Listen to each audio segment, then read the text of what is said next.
28 perusahaan di 3 provinsi yang terkena bencana ekologis banjir kemarin. Nah, tapi ada catatan di balik itu. Jadi kami melihatnya pencabutan izin ini merupakan satu langkah awal ya untuk katakanlah proses-proses selanjutnya.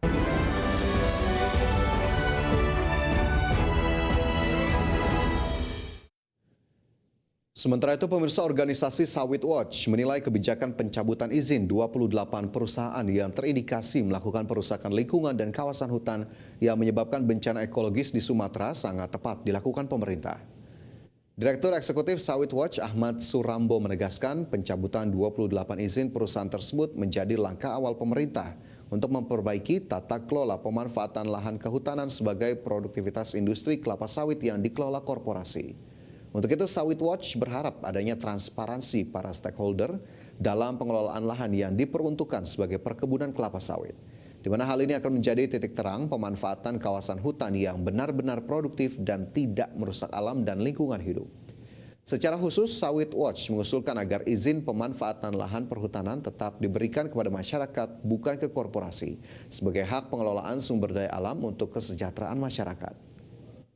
Kami Sawit Watch mengapresiasi ya terhadap pengumuman tentang pencabutan izin 28 perusahaan di 3 provinsi yang terkena bencana ekologis banjir kemarin. Nah, tapi ada catatan di balik itu. Jadi kami melihatnya pencabutan izin ini merupakan satu langkah awal ya untuk katakanlah proses-proses selanjutnya.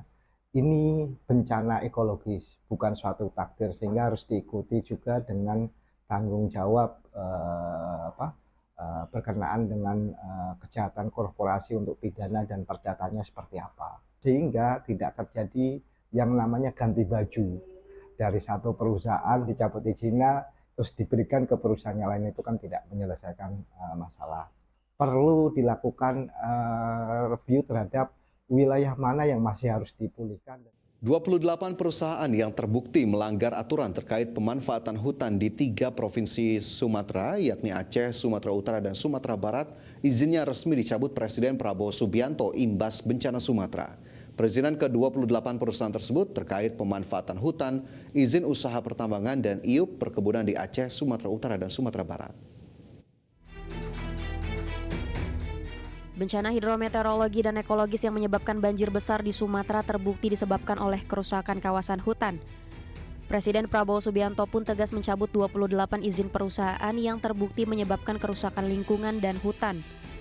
Pencabutan izin usaha di kawasan tersebut merupakan hasil audit Satuan Tugas Penerbitan Kawasan Hutan atau Satgas PKH yang memutuskan 28 perusahaan tambang maupun perkebunan kelapa sawit terbukti menyalahi aturan. Pencabutan perizinan ke-28 perusahaan tersebut terkait pemanfaatan hutan atau PBPH, izin usaha pertambangan atau IUP tambang, dan IUP perkebunan di Aceh, Sumatera Utara, dan Sumatera Barat.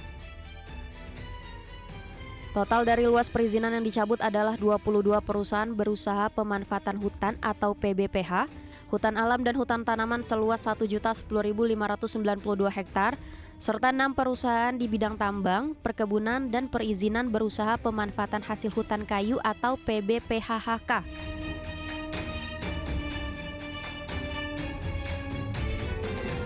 Pemerintah tegas menindak perusahaan-perusahaan yang terindikasi menyebabkan bencana Sumatera. Selain itu, pencabutan izin juga sebagai upaya memperkuat dan melindungi kekayaan sumber daya alam Indonesia. Dari Jakarta, IDX Channel.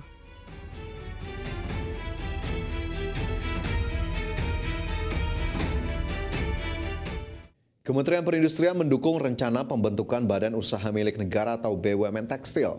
Pembentukan BUMN Tekstil ini sebagai upaya pemerintah untuk kembali mengembangkan industri tekstil.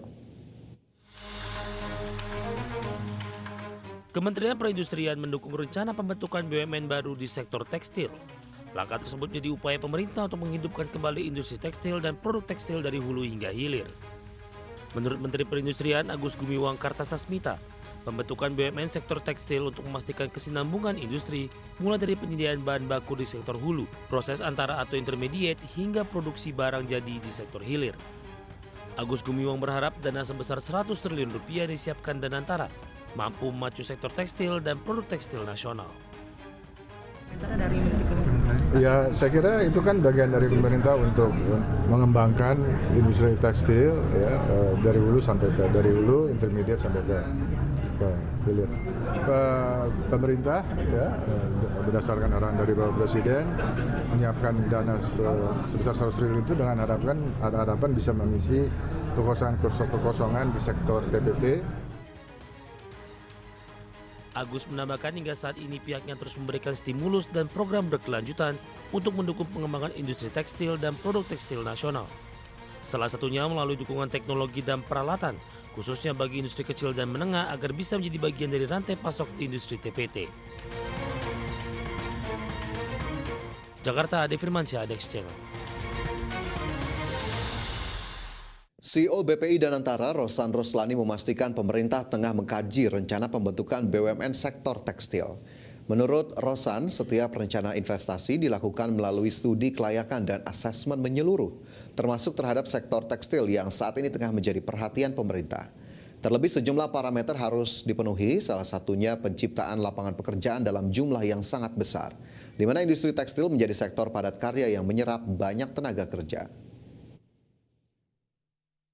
Kita ini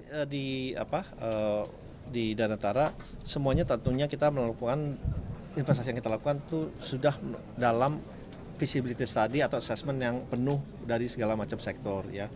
Ya tentunya juga dari kita kan ada kriteria atau parameter-parameter yang harus kita penuhi, termasuk juga parameter yang kita masuk itu adalah lapangan pekerjaan yang saya sampaikan. Mungkin ya we are willing, kita terbuka untuk menerima misalnya investasi yang secara return mungkin lebih rendah dari parameter kita apabila penciptaan lapangan pekerjaan lebih tinggi. Ya mungkin tekstil kan salah satu yang dari segi penciptaan lapangan pekerjaan itu sangat besar ya.